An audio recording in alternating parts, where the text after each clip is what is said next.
નમસ્કાર વિદ્યાર્થી મિત્રો, ધોરણ 11 મનોવિજ્ઞાન વિષયમાં પાઠ નંબર 8 વ્યક્તિત્વમાં આપણે ચર્ચા કરતા હતા. તો એમાં વ્યક્તિત્વના વિવિધ અભિગમોની આપણે ચર્ચા કરી.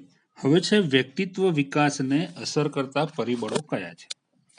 હવે મનોવિજ્ઞાનની આમ જોઈએ તો મનોવિજ્ઞાનમાં વિકાસને અસર કરતા પરિબળો છે વ્યક્તિના, એ ઘણા બધા છે. એટલે મનોવિજ્ઞાનના વિકાસના પ્રારંભના જે વર્ષો છે એમાં એક આત્યંતિક અભિપ્રાય પ્રવર્તતો હતો કે વ્યક્તિત્વના નિર્ણાયક પરિબળો છે કે જેમાં જૈવિક વારસો છે એ ખૂબ જ મુખ્ય બાબત છે. અર્થાત જે વ્યક્તિનું વ્યક્તિત્વ એને મળેલું જે અમુક પ્રકારનું વારસો છે એ વારસાનું જ પરિણામ હોય છે. એટલે માણસની અંદર આપણને જે વ્યક્તિત્વ દેખાય છે એ વારસાના કારણે દેખાય છે એવું મનોવિજ્ઞાન જણાવે છે. આ વિચારસરણીના પ્રત્યાઘાત રૂપે પર્યાવરણનું જે મહત્વ દર્શાવતી જે વિચારસરણી છે એ અહીંયા અસ્તિત્વમાં આવી. હવે જેમ જેમ મનોવિજ્ઞાનનો આપણે વિકાસ થતો ગયો તેમ સંશોધનો દ્વારા આ બંને વિચારધારાઓને વૈજ્ઞાનિક રીતે ચકાસવામાં આવી. આ બંને જે વિચારધારાઓ છે એને વૈજ્ઞાનિક સ્વરૂપે ચકાસવામાં આવી અને આ અભ્યાસોએ એવું તારવ્યું કે વ્યક્તિત્વના બધા જ પાસાઓની સમજૂતી માત્ર વારસાગત પરિબળો કે માત્ર પર્યાવરણના જે પરિબળો છે એ પરિબળોથી આપી શકાતી નથી. એટલે જે વિચારધારાઓ છે કે એને વૈજ્ઞાનિક રીતે તપાસી અને એમાં એ જે વૈજ્ઞાનિક પદ્ધતિથી તપાસતા એ વારસાગત અને પર્યાવરણમાં માત્ર કોઈ એક બાબત પરથી આપણે એ પરિબળોને ચકાસી શકતા નથી. એટલે વ્યક્તિત્વના જે પ્રત્યેક પાસા છે એ બંને પ્રકારના પરિબળો વચ્ચે આંતરક્રિયાનું પરિણામ છે. એટલે કોઈ વારસો અથવા પર્યાવરણ એ બંનેમાંથી એક પરિબળથી આ વર્તન છે એ ઉપજતું નથી. એ બંનેની પરસ્પર આંતરક્રિયા હોય છે. એટલે વ્યક્તિત્વના વિકાસ પરના અસર કરતા અનેક પરિબળો અંગે અભ્યાસો થયા છે અને એ પૈકી અહીંયા કેટલાક જે પરિબળો છે એ અહીંયા વિકાસને કઈ રીતે અસર કરે છે એની આપણે અહીંયા ચર્ચા કરી છે. જેમાં પહેલું છે જૈવીય પરિબળો. જૈવીય પરિબળો વ્યક્તિના ચોક્કસ બંધારણને ઘડનારું મહત્વનું અને પાયાનું પરિબળ છે કે તે દરેક વ્યક્તિને પોતાના માતા પિતા દ્વારા પ્રત્યક્ષ રીતે પ્રાપ્ત થાય છે.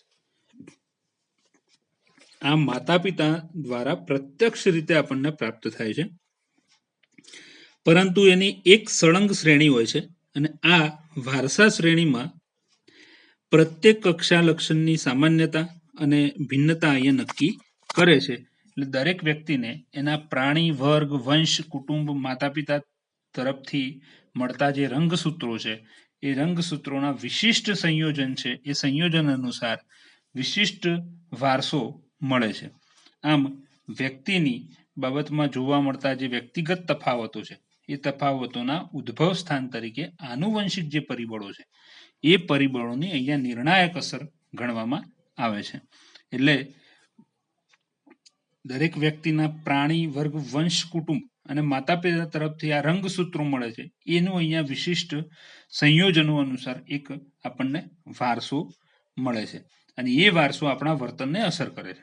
એટલે વ્યક્તિને મળતા વારસાની વ્યક્તિત્વના જે નિર્ણાયક તરીકે કેવી અને કેટલી અસર થાય છે એ તપાસતા અનેક અભ્યાસો થયા છે. વારસો વ્યક્તિના વર્તનને કેટલી અને કેવી અસર કરે છે એના અભ્યાસો થયેલા છે અને એ પૈકી ગોટ્સમેન અને શિલ્ડ્સે 1972માં એક અભ્યાસ કર્યો છે.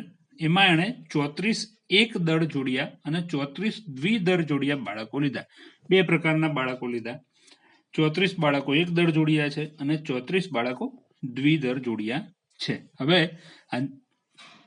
આ બાળકોમાં વ્યક્તિત્વના વિકાસનો અભ્યાસ કર્યો તો બધા જે જોડિયા હતા બાળકો એ વ્યક્તિઓમાં લગભગ સમાન અને પર્યાવરણમાં ઉછેર પામી હતી. એટલે એ જે બાળકો હતા એ એક જોડ હતી, એક પેર. એ દરેક બાળકો એ એક દળ અને દ્વિદળ એ બધા એક સમાન વાતાવરણની અંદર લગભગ ઉછરેલા હતા.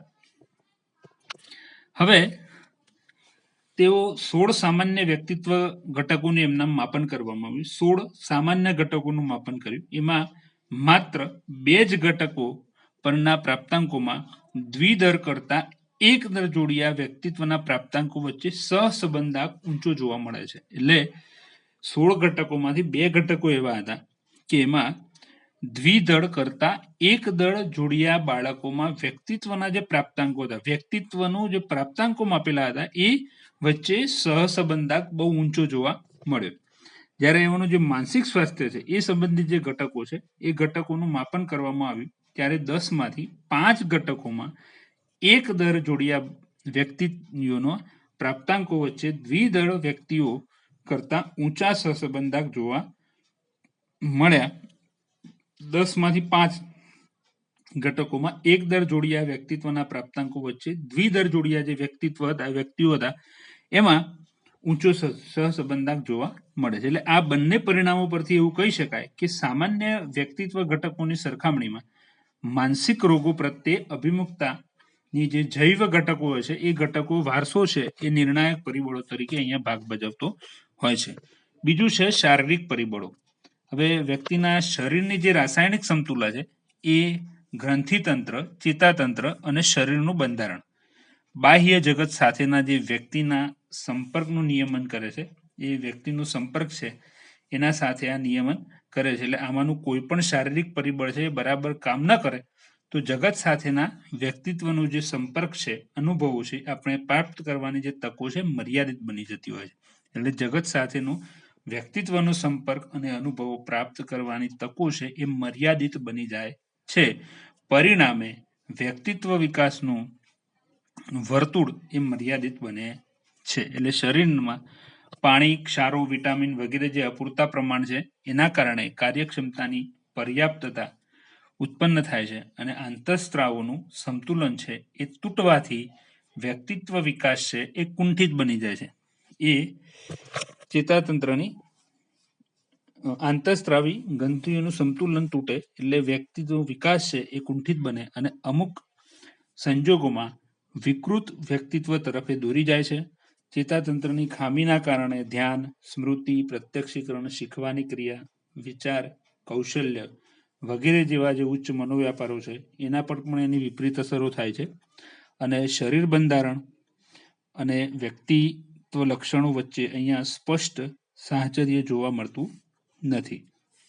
આમ છતાં શિલ્ડન અને ક્રેશમરે આ ક્ષેત્રે અભ્યાસ કરી અને અગત્યના જે તારણો છે એ અહીંયા રજૂ કર્યા છે અને માનસિક, શારીરિક પાસાઓ છે એ વચ્ચે સતત આંતરક્રિયા થતી જ હોય છે અને પરિણામે વ્યક્તિનું જે વર્તન છે એ ચોક્કસ આકાર લેતું હોય છે.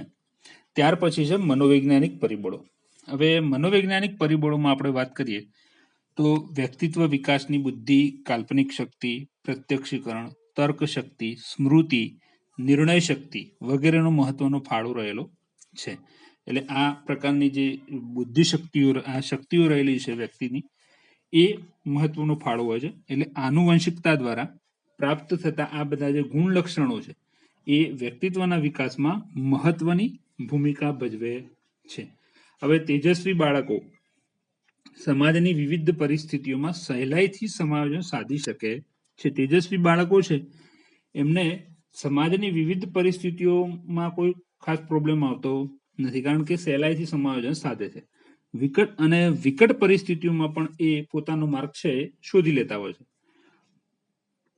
તેથી એ આત્મવિશ્વાસ ધરાવનાર બાળકો આ હોય છે. આથી ઉલટું જોઈએ તો નબળી માનસિક શક્તિઓ ધરાવનાર બાળકો છે, આવા બાળકોને સમાજમાં સમાયોજન સાધતા હોય છે. એટલે એ સમાયોજન સાધી શકતા નથી, એમને સામાજિક પ્રશ્નો વધારે નડતા હોય છે. આ મનોવૈજ્ઞાનિક પરિબળોના કારણે આવું થતું હોય છે. ત્યાર પછી છે સામાજિક સાંસ્કૃતિક પરિબળો. હવે અહીંયા આપણે જોઈએ તો વ્યક્તિત્વ વિકાસમાં સામાજિક પરિબળો જેવા કે કુટુંબ છે, શાળા છે, સમાજ છે વગેરે ફાળો છે એ ફાળો અહીંયા રહેલો હોય છે. એટલે એમાં કુટુંબ વ્યક્તિત્વ વિકાસમાં વિશેષ પ્રદાન કરનાર પરિબળો છે કે જો કૌટુંબિક પર્યાવરણ બાળકની જરૂરિયાતોને યોગ્ય રીતે સંતોષનારું હોય તો બાળક જ્યારે તરુણ કે પુખ્ત બને છે, હવે યોગ્ય રીતે બાળકનો ઉછેર થયેલો હોય, કૌટુંબિક પર્યાવરણમાં બાળકને જરૂરિયાત અને યોગ્ય રીતે સંતોષનારું જો રહેલું હોય ત્યારે એનો પુખ્ત કે તરુણાવસ્થામાં એ વ્યવસ્થિત વિકાસ થાય છે અને તેનું વ્યક્તિત્વ છે એ સ્વાસ્થ્ય અને સંતુલિત બનતું હોય છે. હવે કૌટુંબિક પર્યાવરણમાં ભાવાત્મક સંબંધો એ સૌથી અગત્યનું પાસું હોય છે. એટલે કુટુંબની અંદર જે બાળક હોય એ ભાવાત્મક સંબંધોથી જોડાયેલું હોય છે. એટલે એમાં ભાવાત્મક સંબંધ અને બાળક પ્રત્યેના જે રસનો અભાવ હોય છે એ માતા પિતા વચ્ચે ઘર્ષણ હોય, માતા પિતા અને બાળક વચ્ચે સાથીદાર તરીકેના જે સંબંધો છે એ સંબંધોનો અભાવ હોય, તેમજ મૃત્યુ કે છૂટાછેડાના કારણે કુટુંબ ખંડિત થતું હોય છે, એવા કુટુંબમાં આવેગિક અસ્થિરતા ઊભી થતી હોય છે અને ઓછું શિક્ષણ મેળવેલા જે માતા પિતા હોય છે એ વધુ ઉશ્કેરાટ અનુભવતા હોય છે અને આવેગિક નિયંત્રણ છે એ અહીંયા ઓછું ધરાવે છે. માતા પિતાની આવેગિક અસ્થિરતા છે એ બાળકની આવેગિક અસ્થિરતાનું કારણ બને છે. માતા પિતા જો આવેગિક અસ્થિરતા ધરાવતા હોય છે તો એ વસ્તુ એ પોતાના બાળકને પણ આપે છે અને એ બાળક છે એ પણ આવેગિક અસ્થિરતાઓનું કારણ બનતું હોય છે. એટલે આ ઉપરાંત સમાજમાં પ્રચલિત જે સામાન્ય મૂલ્યો છે એ સમાજનું વ્યાપક વાતાવરણ વગેરે બાળકના જે વ્યક્તિત્વ વિકાસ છે એના ઉપર આની ઘેરી અસર થતી હોય છે. અને સમાજનું વાતાવરણ છે એ જડ ન હોય, પરંતુ કેવું હોવું જોઈએ? મોકળાશ ભરું હોવું જોઈએ, કે જેથી સમાજના સભ્યો છે એ સભ્યોનું વ્યક્તિત્વ તરફનું જે વર્તન છે એ પ્રેરક બને અને પ્રોત્સાહક બને છે. એટલે વ્યક્તિને યોગ્ય સામાજિક આંતરક્રિયા માટે આ પૂરતી તકો આપે છે. સમાજ તરફથી સ્નેહ, સૌહાર્દ અને સહાનુભૂતિ, સ્વીકૃતિ પ્રાપ્ત થાય છે અને પોતાના જે આત્મ સાફલ્ય તથા સર્જનાત્મકતા છે એ માટેની એ પૂરતી તકો મળી રહેતી હોય છે. તો આમ જોઈએ તો તેના વ્યક્તિત્વનો જે વિકાસ છે એ વિકાસ ઘણો ઉત્તમ બની જાય છે અને આમ વિપરીત સંજોગોમાં વ્યક્તિનું જે વ્યક્તિત્વ છે એ અહીંયા રૂંધાઈ જતું હોય છે. તો આવી રીતે વ્યક્તિત્વમાં વિકાસને અસર કરતા પરિબળો છે એ કામ કરતા હોય છે. તો વિદ્યાર્થી મિત્રો, હવે પછી આપણે વ્યક્તિત્વના માપન વિશે ચર્ચા કરીશું. તો નમસ્કાર વિદ્યાર્થી મિત્રો.